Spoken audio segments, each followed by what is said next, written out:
What is good, Foundation Nation, and welcome to the Forehand Basics tutorial. Today I'm going to be walking you through basically everything that you will need to know to either get started with your forehand, correct something that's wrong with your forehand, or take your forehand hopefully to that next level. Yeah, let's jump right into it. All right, so basically the first thing I want to address is a few different issues.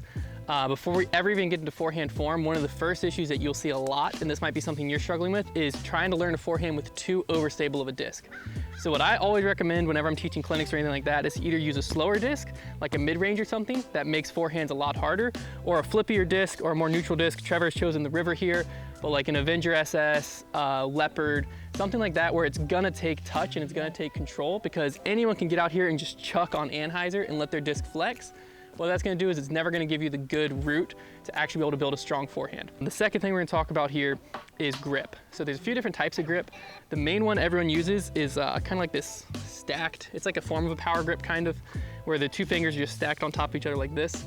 Another one you'll see some of the pros use that gives you a little bit more spin is either, this is I believe how Paul and even Sexton throw, where both fingers are kind of tucked, pointed down.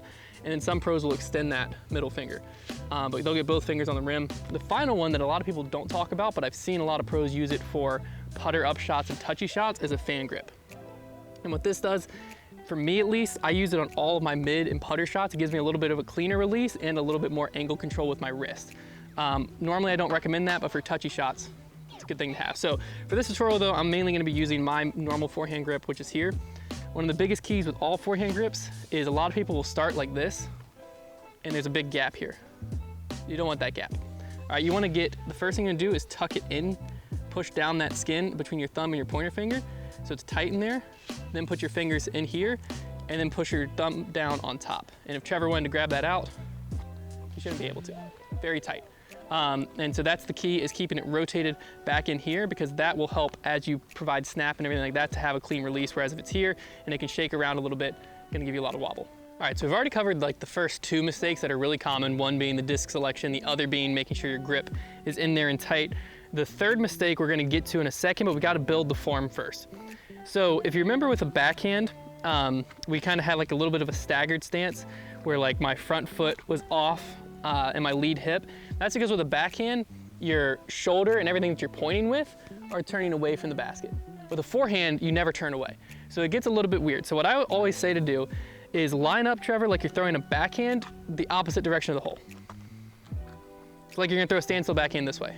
Okay, yeah. Exactly. Now that's about how your feet wanna be when you're throwing a forehand that way. Because what that does is essentially now his stance is a little bit staggered still, to where his right foot is still gonna be his, or his right hip is still gonna be his lead and his point hip. And you want, when you're turned and squared up at the basket, you want your right shoulder to be the one that's pointing at the line. So you kind of want everything open a little bit more. That's why there's more backhand potential for distance and everything, is because backhand you turn your whole body and your whole lower body gets into it more. With forehand, there's not as much like hip rotation. You don't turn fully away and then come all the way around. It's more of just a back and forth motion. But what you want to be doing is you want to already be set up for success, where your feet are staggered and then you have your hip and your shoulder lined up where you're going. So that's pretty much it for the footwork. What your front stance wants to do and stuff like that, whether it's open, closed, your hips don't have to rotate. So I don't think there's a ton of importance on that front foot when you're throwing a standstill, whether it is open or closed. I don't think that's really gonna address too much issues with your power. A lot of it's gonna come from your upper body. So another thing that a lot of people get confused with forehand is they think that to get more power, they should reach farther back. Again, it makes sense logically when you think about doing a backhand. With a forehand though, reaching back doesn't make sense, because your elbow doesn't naturally, like your elbow this way, bends naturally and keep that plane. If you reach back, your elbow doesn't bend naturally and keep that plane. Your elbow will get in this position a little bit, but instead, your natural spot for your elbow is like 90 degrees. So that's why you'll see, like Adam Hammes does his like push forward and back to here thing. You see Paul do his like swoop thing. Eagle just comes up, Ricky just comes up, but all of them get to here. This is your reach back with a forehand. And so what basically ends up happening is your reach back is up and you keep your elbow tucked and your arm kind of at a 90-degree angle. The next thing that you want to do, so get in that position, Trevor. So we're here, right? So his hand should be up a little bit. I'm gonna make Trevor throw a little bit different forehand than he's used to. You also want your wrist cocked a little bit. What this does is, this is kind of where a lot of snap comes from. but you don't want to focus on it, it'll just happen. But you want your wrist back a little bit, so as you come through, that last motion can kind of happen. So you want your arm up and back, because what you're going to want to do is put all the weight on your back foot, like you're about to throw. As he comes through, he's going to keep his shoulder over. And if you look at his hand here, that disc is perfectly flat. So that's something that you want to do. This will help prevent a lot of injuries too. If you keep straight up and you just have your arm back, as you come through, your elbow is going to get pretty far off your body. Whereas if you keep your arm up and you lean into it, your hand gets in that same position, but your elbow stays nice and close to your body. And what that does is it prevents a lot of injuries in this area. There's a lot that can go wrong here, and keeping your elbow close to your body, I don't understand all the science behind it. I just know that makes your body work a lot better and flow a lot smoother there. So your arm comes up, and then as he comes through, he's leaning over it more, and it starts with a weight transfer forward. So his weight was all on the back of his foot, he pushes forward, and that's what kind of starts his movement. Now this is where the next mistake kind of comes through. A lot of players will be able to get to this upright spot, but when they come through, they think of a U shape, right? That's bad. That's what is causing a lot of you when you start upright, you're like, I don't get it, I'm starting right, I'm coming through right. But then your follow through is high. So Trevor, throw one with your follow through high. And so obviously that's a little drastic, but maybe not for you. But that's the thing that happens sometimes, is your body almost wants to mimic the same motion through. And so you'll end up there. But what you want to do is once you get low, you don't want to come back up. So once I'm here and I get low and I start coming through, I want to stay low and I want to open my body, and then I want to follow through low. So once I get low, I want to stay low. Final mistake that you want to focus on before we talk about release, spin, all of that, is your follow through.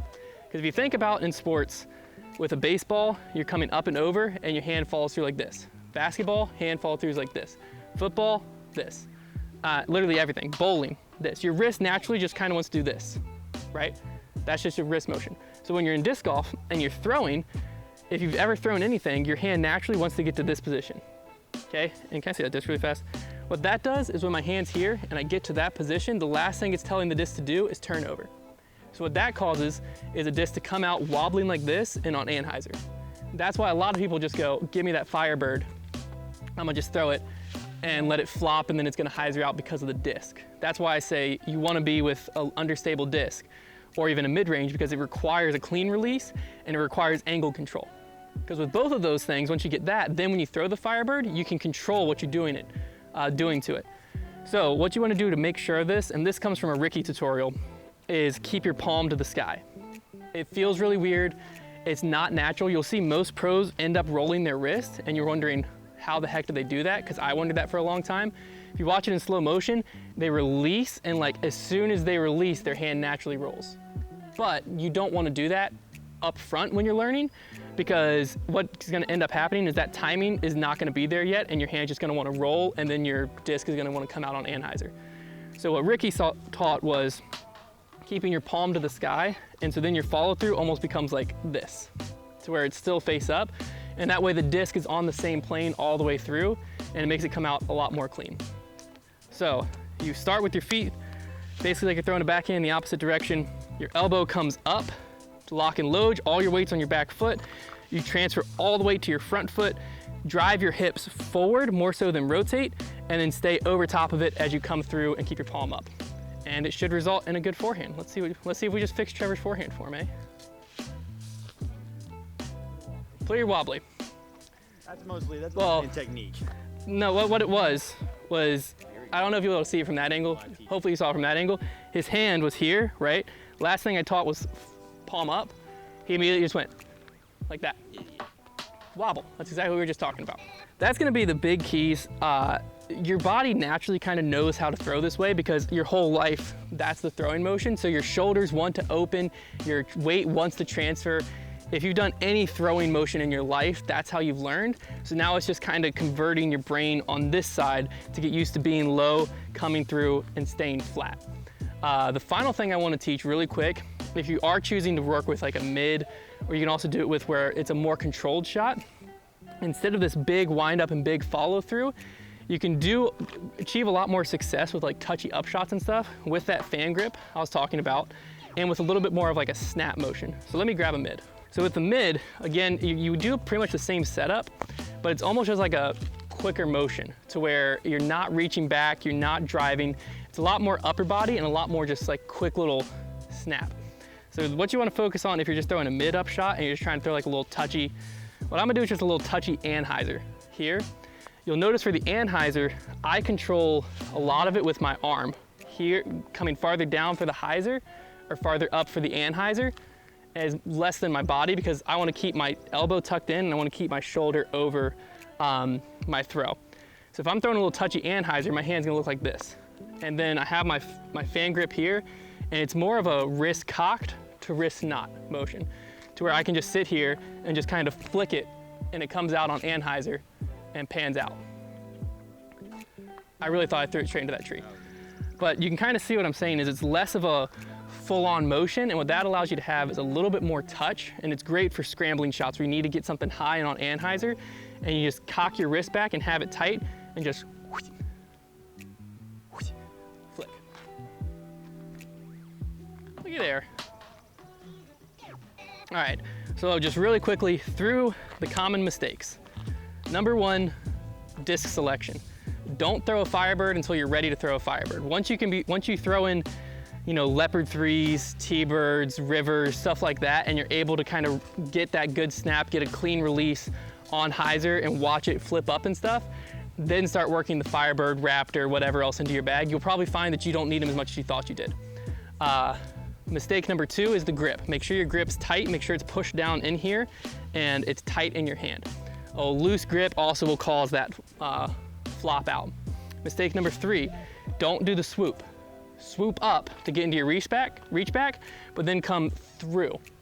And then obviously mistake number four, don't roll your wrist.